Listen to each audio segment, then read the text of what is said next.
Anaknya unik sekali. Tapi ibunya solehah. Rajin, bapaknya solehah. Bapaknya soleh, ibunya solehah. Jadi rajin ke majelis ilmu dan anaknya unik. Nah, kadar Allah alhamdulillah bertahan dengan kami itu sampai selesai belajar. Ibunya tiba datang. Alhamdulillah Ustaz katanya. Anak saya bisa bertahan. Emang kenapa Bu? Tidak pernah dia bisa bertahan di satu tempat. Baik di pengajian apalagi di sekolah. Kecuali setelah 5 menit gurunya akan datang mengantarkan ia kepada saya. Mohon dibawa pulang. Karena kami tak sanggup mengajarinya lagi. Nah tanpa saya tanya ibunya cerita. Ustadz izin konsultasi. Sebetulnya ini saya adopsi. Karena dulu kami mencoba menyelamatkan. Saya bekerja sama dengan kawan saya yang public figure juga perempuan. Menyelamatkan 2 anak kembar. Dari perilaku orang tua yang ayahnya pencuri, ibunya suka mabuk. Jadi begitu sedang mengandung, ibunya masih minum minuman yang diharamkan itu. Maka itu berpengaruh kepada janinnya, lahir ia. Nah mengeluarkan itu nggak mudah tuh, karena sudah menjadi daging. Maka harus disupport lagi dengan yang halal, ditanamkan lagi yang baik-baik supaya keluar itu. Nanti ada tahap yang ringan, tahap yang menengah, tahap yang paling susah. Tapi itu semua ada caranya untuk mengembalikan. Yang ingin saya gambarkan adalah, hati-hati kita ilmiah sekali hari ini.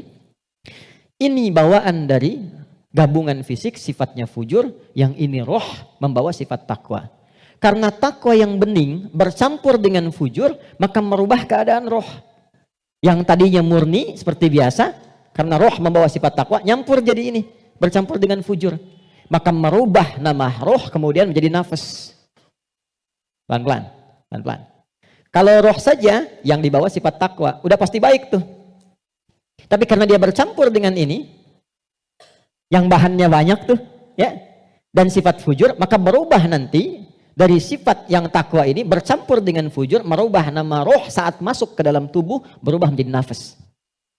Dari sini diserap ke dalam bahasa Indonesia menjadi nafas. Ya, maka dikatakan seseorang bisa bernafas ketika rohnya masuk. Tapi dalam keterangan Al-Quran bukan cuma bisa nafas, di situ akan tergabung takwa, potensi yang dibawa oleh roh sebagai sumber kebaikan. Di sini ada fujur, potensi yang dibawa oleh fisik, ya, yang kadang-kadang menjadi lawan daripada sifat kebaikan. Pelan. Sampai di sini bisa dipahami? Artinya apa? Artinya, maaf, di dalam diri kita ini, siapapun manusianya, pasti ada potensi kebaikan. Ini sifat dasar manusia itu baik. Itu sifat dasarnya. Nggak ada yang nggak baik. Makanya, maaf, sepencuri-pencurinya pencuri, sebetulnya hatinya menolak.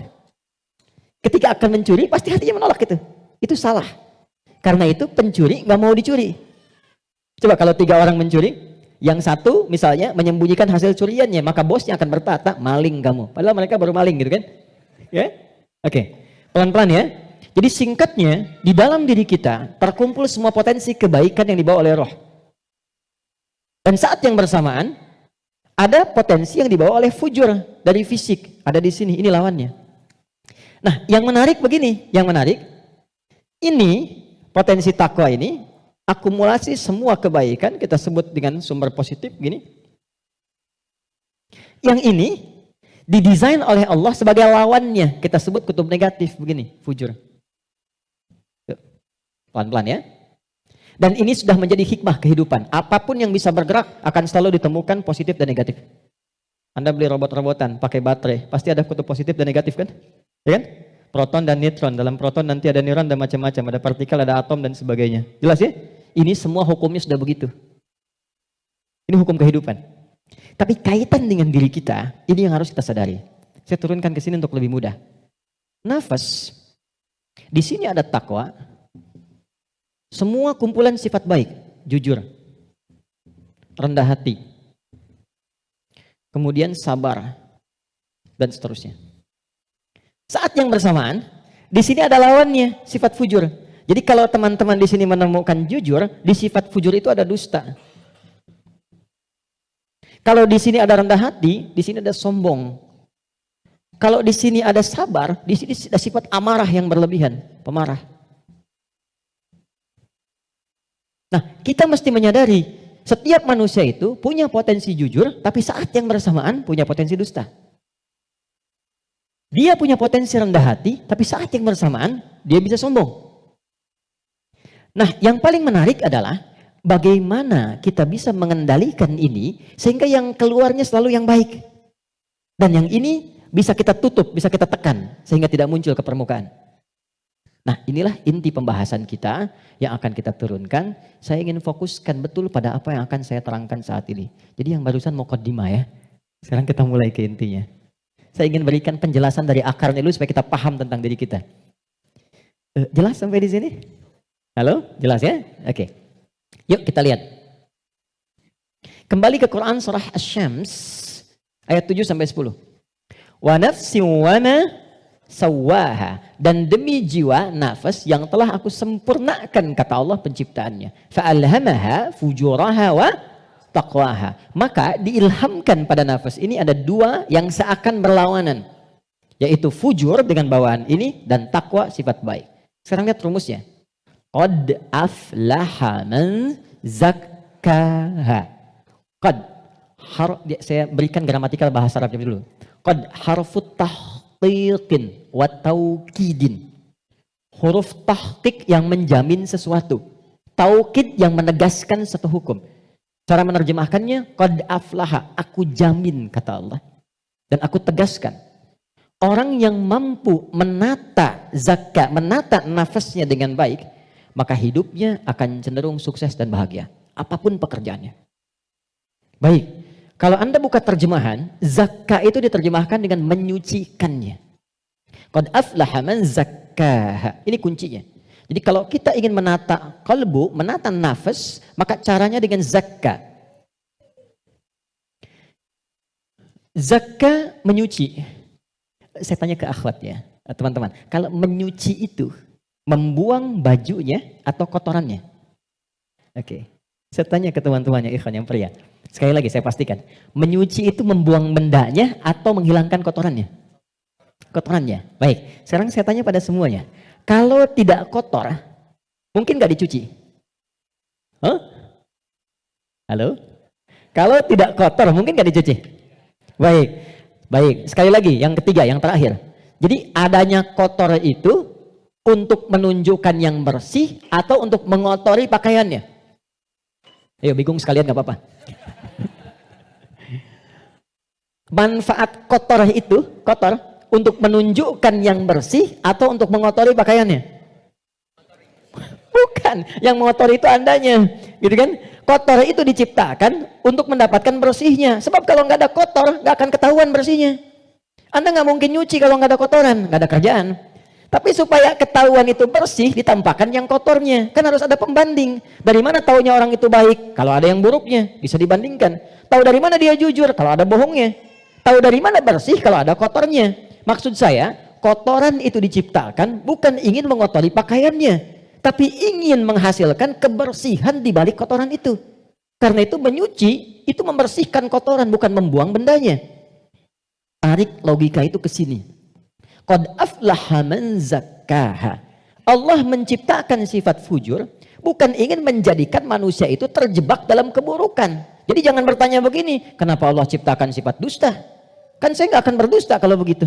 Kenapa Allah ciptakan sifat sombong? Kan saya nggak akan sombong kalau begitu. Bukan, kata Allah, pada asalnya diciptakannya fujur dengan semua sifat ini adalah untuk menjadi katalis dalam bahasa kimianya itu.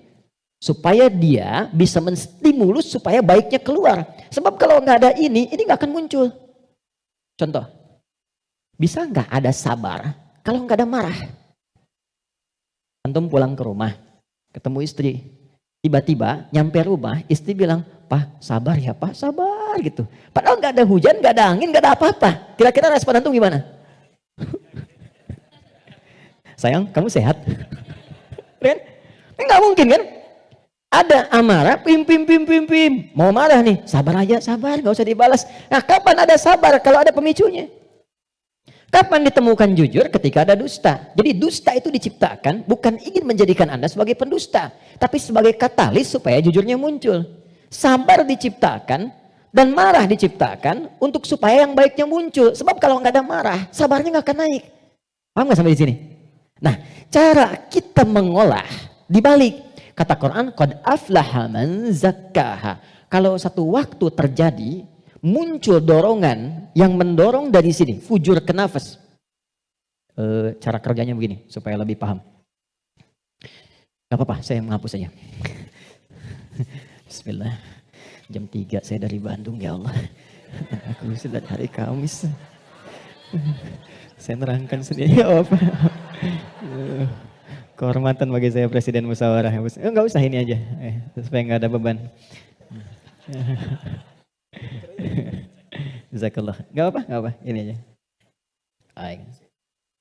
Kasih banyak, jazakallah khair. Semoga dapat tambahan rahmat. Amin. Cukup? Ya, dipegang aja nanti kalau ada keperluan lagi. Gini teman-teman, saya mulai dari sini dulu. Ini agak mahal, tapi butuh fokus. Ini nafas. Nafas itu inti jiwa nih di sini. Kelihatan ya?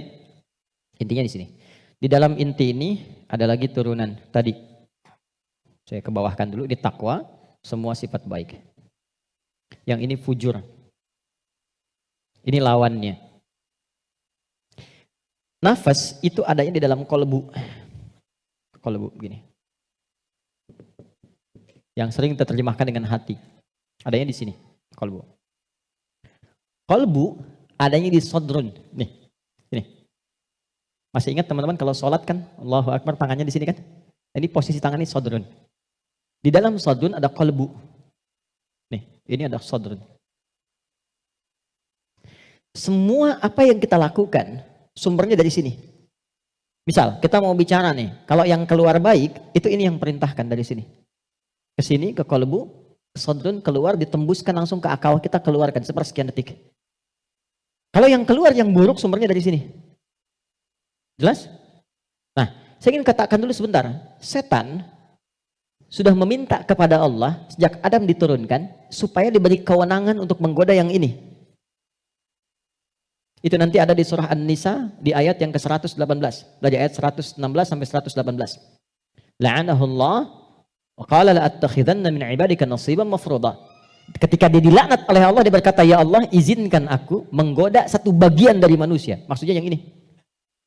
Di sini sumber keburukan nih. Dalam bahasa Arab, buruk itu disebut dengan su namanya. Su, gini. Pelan-pelan. Nah, setan menggoda, memprovokasi dengan halus. Memprovokasi dengan halus itu bahasa Arabnya waswas. Waswasa yuwaswisu. Halus sekali. Dia masuk lewat sini. Sodrun. Jamaknya sudur. Jamak dari sodrun sudur. Karena manusianya banyak. Di Quran surah ke-114. Alladzi yuwaswisu fi sudurin nas. Dia menggoda ke sini, ke kolbu, ke sini. Alih-alih bicara yang baik, dia katakan keluarkan yang kasar. Tak sadar keluar. Begitu keluar bentuknya dalam bentuk perbuatan, maka keluar namanya su, kata-kata yang kotor. Kata-kata su. Karena ini melewati nafas, nih, kan dari nafas nih. Tidak dilihat fujurnya, yang dilihat nafasnya. Oh ternyata nafasnya itu memerintahkan kepada su. Nafas ketemu su, disebutlah nafsu. Oh, ya, ini asalnya nafsu. Ini asal kalimat nafsu. Dari mana ini ditemukan? Quran surah ke-12 ayat 53. Paling kiri sebelah atas di mushaf. Quran surah 12 Yusuf ayat 53. Wa ma ubarni'u nafsi innan nafsa nafas la amaratum bisu. Nafas ketemu su jadilah nafsu. Jelas? Nah, asalnya nafas ini netral. Di dalamnya ada takwa, ada fujur. Yang ini yang kelihatan jelek sebetulnya asalnya katalis untuk yang ini. Bukan ingin menjadikan kita berbuat buruk, tapi lebih menjadikan yang fujur ini mendorong supaya yang sifat baik itu muncul ke permukaan. Pertanyaannya caranya bagaimana? Kata Quran, qad aflaha man zakkaha. Zakka sifatnya disebut tazkiyah. Cara paling gampang memahaminya adalah ketika muncul dorongan yang kurang bagus, cari cepat lawannya yang baik yang ini. Karena ini diciptakan untuk memunculkan yang takwa. Jadi ketika Anda menemukan ada yang dusta, bukan mengajak Anda berdusta, tapi supaya Anda memunculkan kejujuran dalam diri Anda. Ketika ada seseorang misalnya datang dengan kesombongan, maka itu adalah pelajaran bagi kita supaya jangan ikut sombong. Yang dimunculkan sifat rendah hatinya. Dicari lawan terbaliknya. Itu poinnya. Prakteknya bagaimana? Contoh. Apa lawan cemberut? Lawan cemberut apa? Senyum. Jadi kalau istri cemberut, harusnya antum senyum. Cemberut dititipkan kepada istri bukan membuat antum supaya marah atau mengintegrasi, tapi supaya antum senyum. Antum pulang ke rumah, lihat istri sedang cemberut. Oh, cemberut, lawannya apa? Senyum. Sayang, kok cemberut? Kayaknya kenal. Sling, ada hadiah iPhone 14 Pro Max misalkan. Contoh. Dalam hidup itu simpel sebetulnya, cari lawannya. Sedih lawannya apa? Senang. Ketika ada seseorang sedih, cari apa yang bisa membuat dia senang. Ya, ketika seseorang misalnya sedang gelisah, cari ketenangan. Ketika ada seorang berbuat sombong, antum datang dengan kerendahan supaya mengajarkan dia kembali kepada sifat rendah hati ya. Kalau semua orang bisa melakukan semua ini, walaupun tidak mudah mengerjakannya, maka kata Allah hidupnya akan cenderung bahagia. Itu asalnya. Tapi problemnya adalah di sini ada setan yang memberikan was-was supaya ini muncul dominan. Apa yang bisa mencegah dan menghambat setan supaya tidak menjadikan manusia dominan dengan sifat fujurnya dibanding takwanya? Sebelum sampai ke sana, saya ingin jeda dulu. Saya ingin simpulkan dulu konsep dasarnya. Jika kita ingin menata nafas dengan baik sehingga tidak didominasi oleh nafsu sifat-sifat yang kurang bagus, maka setiap mendapati kekurangan-kekurangan atau hal yang kurang positif dari siapapun lawan kehidupan kita, maka cepat munculkan lawan baiknya. Kadang-kadang yang diuji bukan kita, yang diuji orang lain, tapi yang disasar hikmahnya kita. Itu namanya fitnah. Jadi fitnah itu tidak harus selalu tuduhan. Bisa jadi ujian. Misal, inna min azwajikum wa auladikum, bahkan amwalikum fitnah. Kata Allah, anak-anak itu jadi fitnah. Maksudnya apa? Kadang-kadang di anak-anak ada aktivitas-aktivitas yang mungkin tidak ideal, yang orang sebut dengan nakal. Ya? Padahal tidak ada anak yang nakal. Boleh jadi anak itu dibuat aktif supaya kreativitas orang tuanya makin muncul. Jadi ketika Anda melihat anak-anak punya ekspresi tersendiri, lihat dulu dari yang kurang bagus itu apa yang dimunculkan yang baik supaya keluar. Itu caranya. Sama dengan begini. Itu ada kejadian di Cianjur. Musibah. Bagi warga Cianjur yang terkena, itu bala namanya. Ibtila, ujian langsung yang dialami. Bagi kita itu fitnah. Ujian yang diberikan ke sana, tapi hikmahnya menyentuh diri kita. Ada nggak yang terpanggil untuk datang? Betul nggak orang beriman saling merasakan? Betul nggak titipan harta itu benar-benar untuk berbagi dan sebagainya? Maka diberikan ujiannya di sana. Mungkin yang wafat di sana masuk kategori syahid akhirat. Karena di antara syahid itu kan tertimpa bebangunan, meninggal dia syahid. Kita wafat bagaimana? Maka disentuh untuk datang. Kami ke sana bangun posko, lihat teman-teman, maaf ya, ini pelajaran besar ya. Mohon kalau kurang berkenan, mohon saya dimaafkan dengan kalimat ini. Demi Allah saya katakan, rumah yang mewah sampai yang biasa hancur. Dan yang paling menarik bukan itu. Yang paling menarik hati kita untuk merenungkan. Bahkan rumah yang masih bertahan pun dan masuk kategori mewah, tidak ada yang berani penghuninya untuk datang ke tempat itu.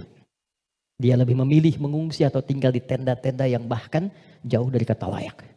Pertanyaan saya, jadi yang selama ini dikumpulkan kerja keras siang dan malam, jadilah sesuatu yang mewah itu, kendaraan yang hebat itu. Lalu untuk apa kalau tidak digunakan dan dinikmati ketika Allah memudah membalik itu dalam sepersekian detik? Maka saya ingin katakan pada teman-teman, jangan sampai terjadi dalam satu masa, dalam satu waktu, sudah kerja, lelah, capek dan sebagainya, tapi karena hubungan yang jauh dari Allah, atau karena sebab tertentu, justru berbalik nikmat itu menjadi sesuatu yang bahkan tidak bisa dinikmati secara langsung. Itu pesan pertama. Tapi jangan disimpulkan bahwa di sana ada maksiat dan sebagainya, tidak ke situ arahnya. Boleh jadi mereka ditetapkan oleh Allah untuk mendapatkan kemuliaan karena datang keluarga-keluarga besar membawa sesuatu yang bahkan belum pernah mereka lihat sebelumnya.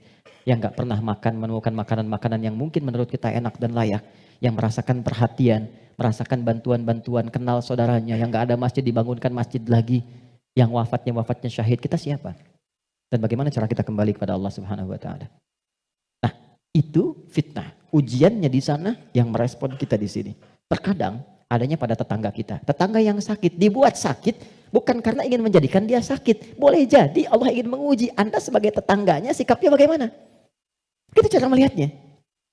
Tetangga Anda ada kekurangan, mudah bagi Allah menjadikan dia kaya. Tapi Allah titipkan kepada Anda tetangganya supaya Anda merespon harta yang Allah titipkan untuk berbagi.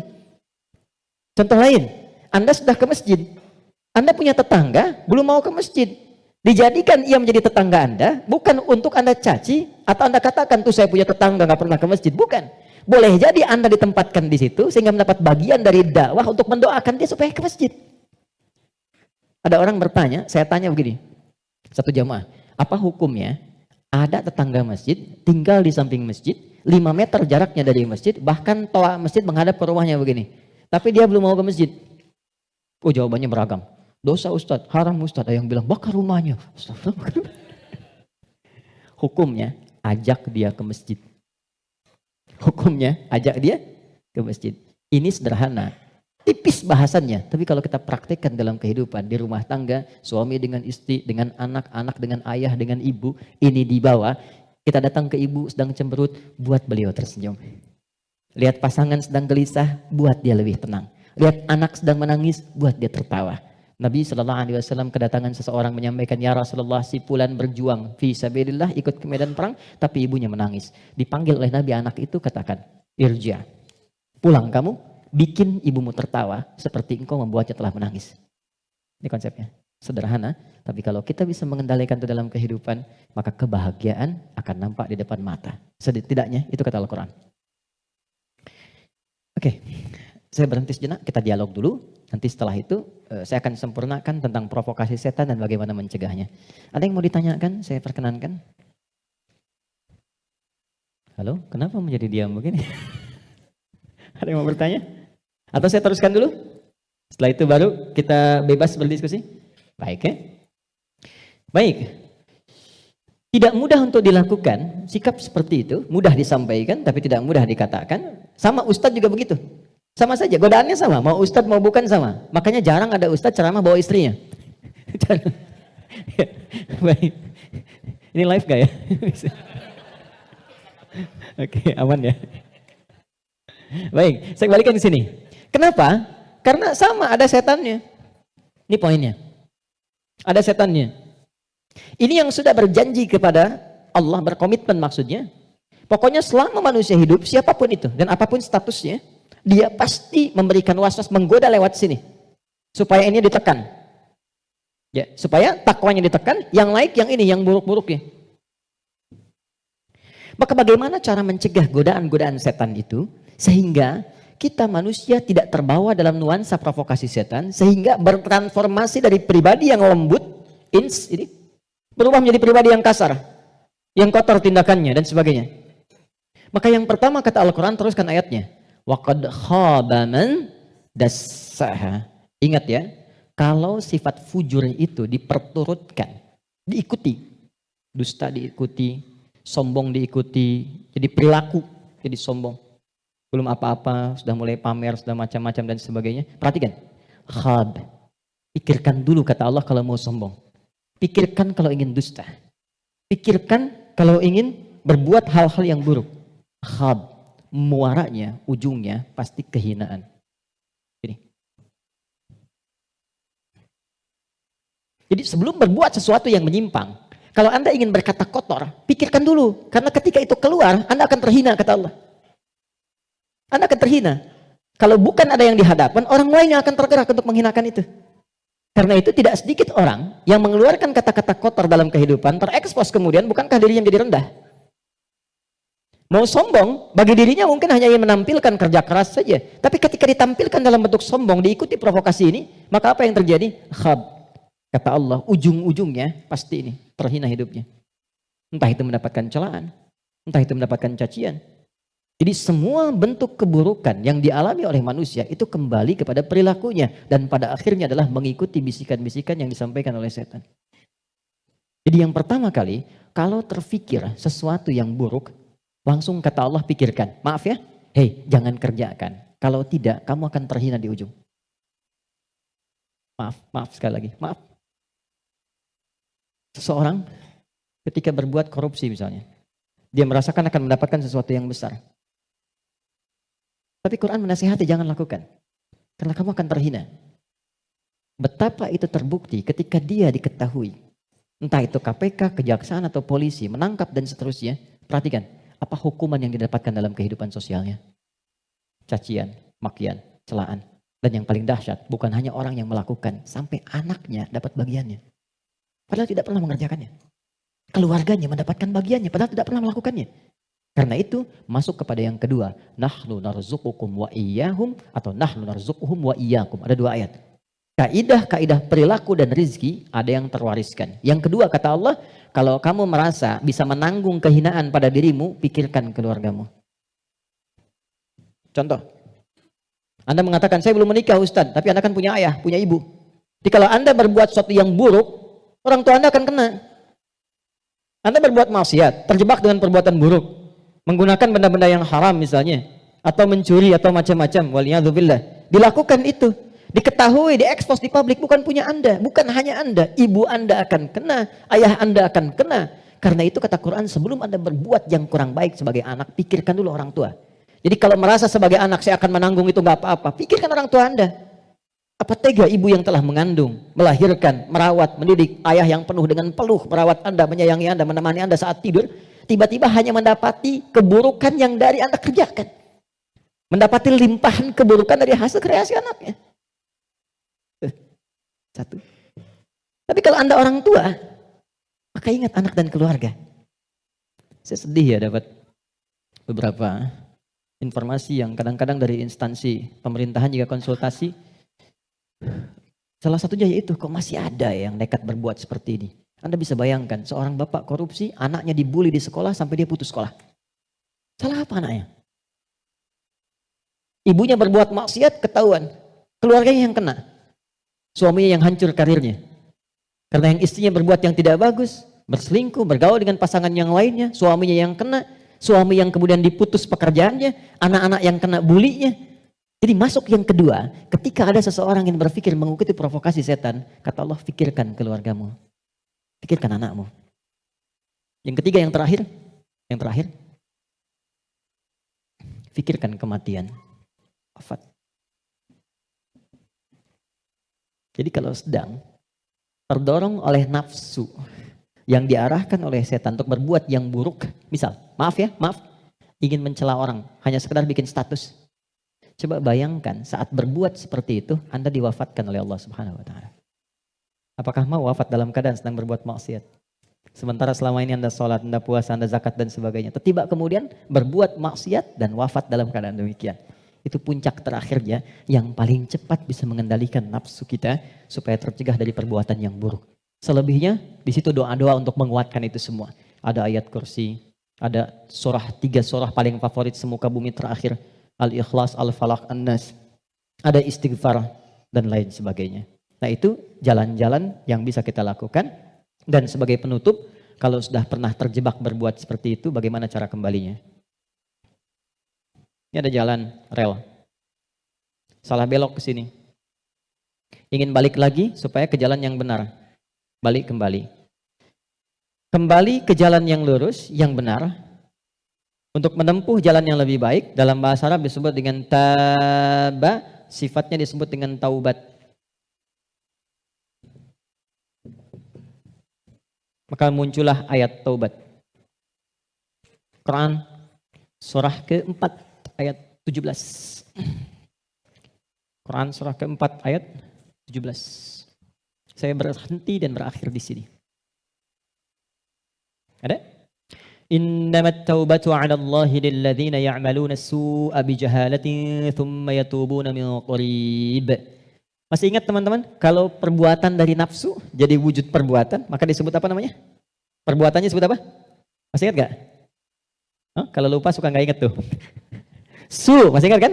Kan? Oke. Sekarang di ayat itu, innamat taubatu 'ala Allahi lilladzina ya'maluna as-su'. Kata Allah, kalau